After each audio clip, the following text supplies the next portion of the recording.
আসসালামু আলাইকুম রহমতুল্লাহ। আজ ৩রা অগ্রহায়ণ ১৪২৭ বঙ্গাব্দ। আমি ফরহাদ আজকে হাজির হয়েছি নবম দশম শ্রেণীর বাংলা সাহিত্য কামাল চৌধুরীর সাহসী জননী বাংলা।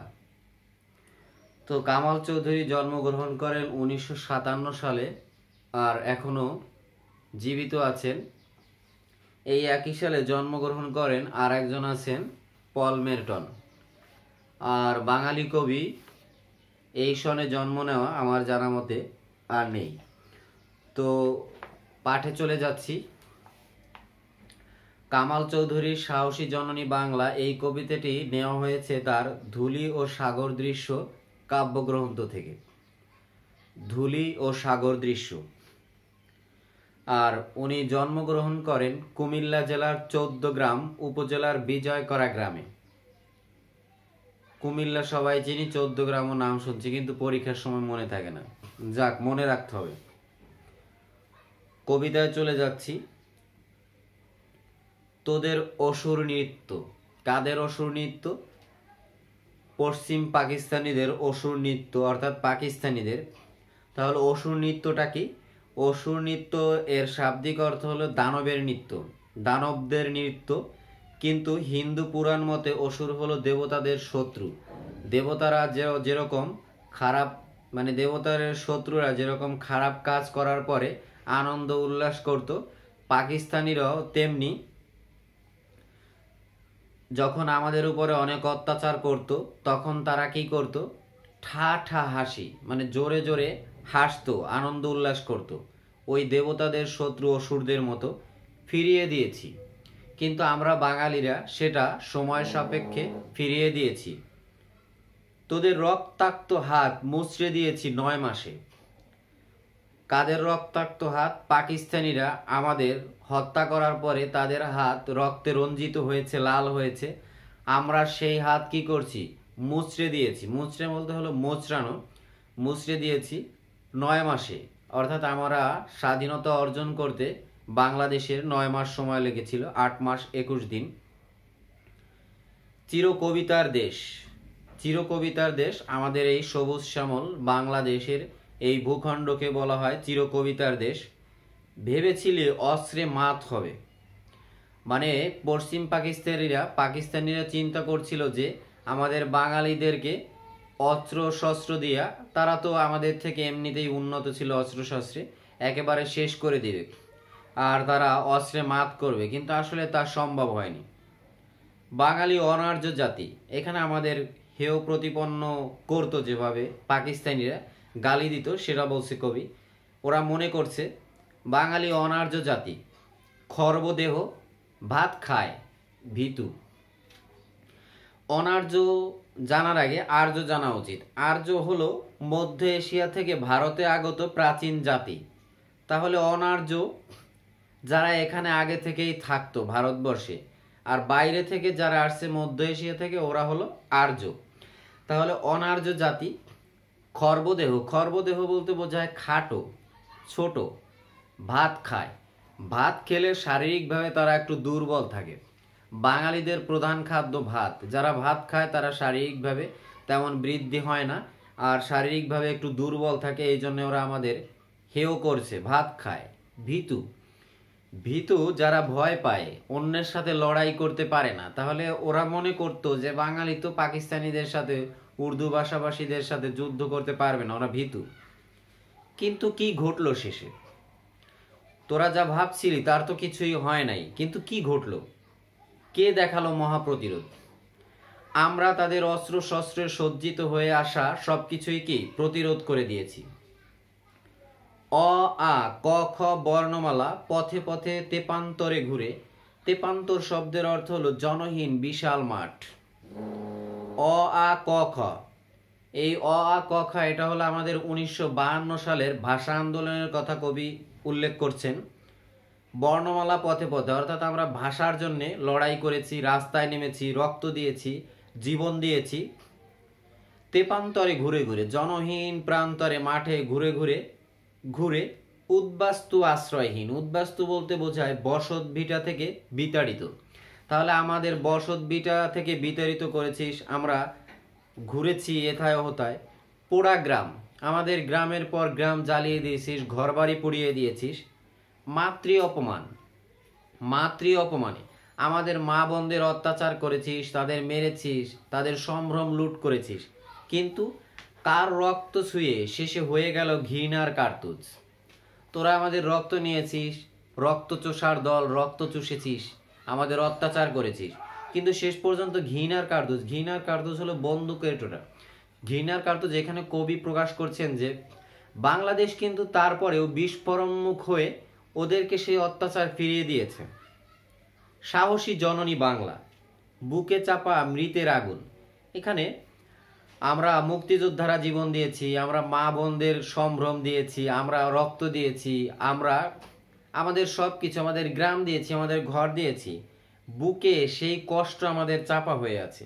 রাত জাগে পাহারায়, কারা রাত জাগে পাহারায় সেটা কবি নিচে বলছে। রাত কেন জাগতে হয়? যখন শত্রুরা আমাদের দেশে আক্রমণ করে বা আমাদের বাড়ি ঘরে ডাকাতি করে, তখন রাত জাগতে হয়। বুড়িগঙ্গা পদ্মা নদী তীর, ডাকাত পড়েছে গ্রামে।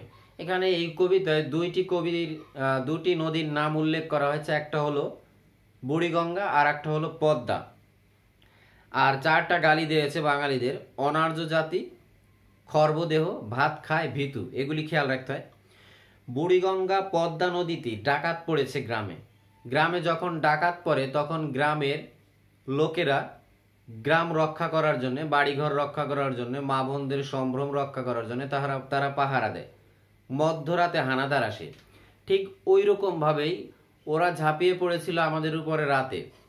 তাই আমরা আমাদের গ্রাম, আমাদের মা বোনদের সম্ভ্রম, আমাদের সম্পদ যেন ওরা লুট করতে না পারে সেজন্যে পাহারা দিয়েছে। ভাই বোন কে ঘুমায়?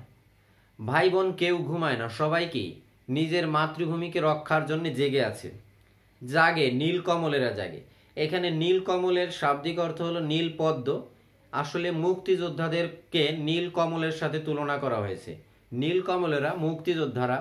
এখন মুক্তিযোদ্ধা শুধু পুরুষ নয়, মুক্তিযুদ্ধে মা ছিল, বোন ছিল, ভাই ছিল, ছোট বাচ্চাও ছিল।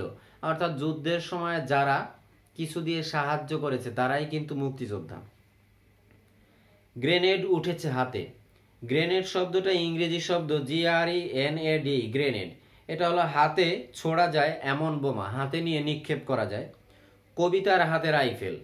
কবিতার হাতে রাইফেল হলো কবিতার মাধ্যমে আসলে আমরা মুক্তিযোদ্ধাদের, ওই সময় মুক্তিযোদ্ধাদের অনুপ্রেরণা জাগিয়েছে, উৎসাহ জুগিয়েছে এই কবিতার মাধ্যমে, উদ্দীপনা জুগিয়েছে, সেই জন্য বলছে। আর রাইফেল শব্দটা আমার ক্লাস তোমাকে পাওয়ার জন্য, হ্যাঁ স্বাধীনতাটা আমি বিস্তারিত বলেছি। রাইফেল, মেশিন গান, খই ফোটালো যত্রতত্র, ওটা আমি ভালো করে বুঝাইছি, ওই ক্লাসটা দেখে নিতে পারো। এবার বাঘের থাবা।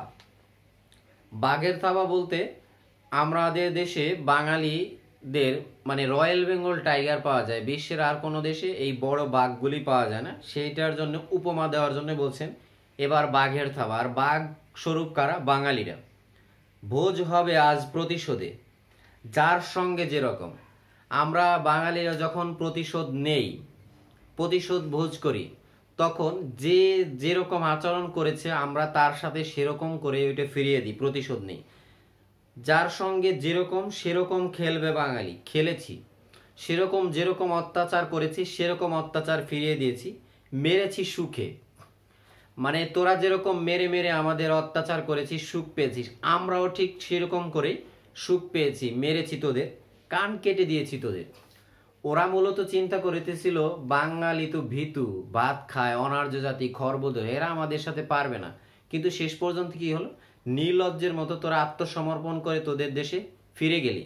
কান কেটে দিয়েছি তোদের। কান কাটা শব্দের অর্থ তো নির্লজ্জ। এসেছি আবার ফিরে রাত জাগা নির্বাসন শেষে। আমরা ঘরবাড়ি ছেড়ে মা বোন নিয়ে পালিয়ে পালিয়ে বেরিয়েছি, আমরা যুদ্ধ করেছি। কিন্তু নির্বাসন শব্দের অর্থ হলো স্বদেশ থেকে বহিষ্কার হয়েছি, কিন্তু যুদ্ধ শেষে তোদেরকে হারিয়ে দিয়ে আবার আমরা আমাদের মাতৃভূমিতে এসেছি জননী বঙ্গে। জননী হলো আমাদের মাতৃভূমি। স্বাধীনতা উড়িয়ে উড়িয়ে আমরা পরাধীনতার শৃঙ্খলকে ভেঙে স্বাধীন হয়ে ফিরে এসেছি। তো এই হলো কবিতা। তো কবিতার শব্দার্থগুলি একটু খেয়াল করি। অসুর, অসুর অর্থ হলো দেবতাদের শত্রু। অসুর বলতে বোঝায় দেবতাদের, দেবতাদের শত্রু। আর তেপান্তর, তেপান্তর শব্দের অর্থ হলো জনহীন বিশাল মাঠ, জনহীন বিশাল মাঠ।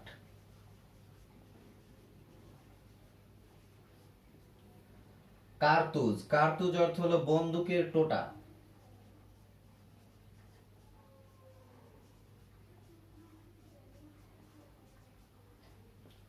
নীলকমল মানে নীল পদ্ম, এখানে মুক্তিযোদ্ধাদের কথা বলা হয়েছে, নীল পদ্ম। নির্বাসন, নির্বাসন শব্দের অর্থ হলো স্বদেশ থেকে বহিষ্কার।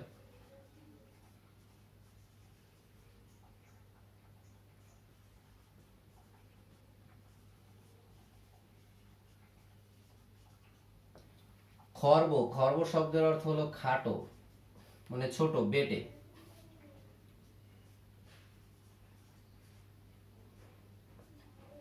আর্য, আর্য হলো মধ্য এশিয়া থেকে ভারতে আগত প্রাচীন জাতি। মধ্য এশিয়া থেকে ভারতে আগত প্রাচীন জাতি। তাহলে অনার্য কারা? অনার্য যারা আগে থেকেই ভারতবর্ষে বাস করত, ভারতের জনগণ মানে পূর্বে যারা ভারতেই বাস করত তারা। আর গ্রেনেড, গ্রেনেড শব্দটা ইংরেজি শব্দ, GRENADE, গ্রেনেড। আর এটা বাংলা অর্থ আসে হাতে ছোড়া যায় এমন বোমা, হাতে ছোড়া যায় এমন বোমা। ঠিক আছে প্রিয় শিক্ষার্থীরা, বাংলা সাহিত্যের সব কবিতাই আমি ক্লাস নিয়েছি আমার এই চ্যানেলে। আশা করি তোমরা উপকৃত হবে আর তোমাদের ভালো লাগলে অন্যের কাছে পৌঁছে দেবে।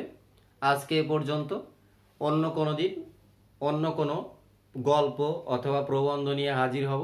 সেই পর্যন্ত তোমাদের সুস্থ, সুন্দর ও সাবলীল জীবন কামনা করছি। আল্লাহ হাফেজ।